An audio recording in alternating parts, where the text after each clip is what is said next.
This is a hot melt coating machine. This machine coats both sides and applies release liner on both sides at the same time. This is a narrow web cantilever type machine.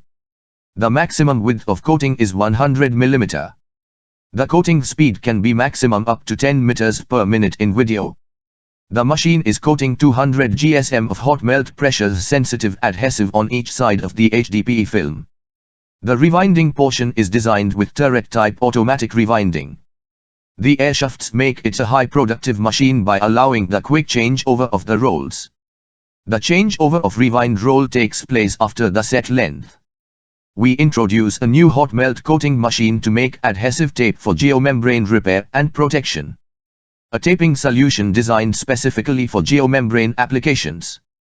The 100 mm wide tape of high-strength adhesive is made for enhanced performance in geomembrane repair, patching and protection. It is also suitable for secondary repairs, seam protection, pipe boots and penetration sealing, batten reinforcement and other geomembrane adhesive tape needs. The development of machine for adhesive tape for geomembrane shows Trasy Enterprises' continued commitment to our customers' success through consistent offerings of indigenous designs and solutions.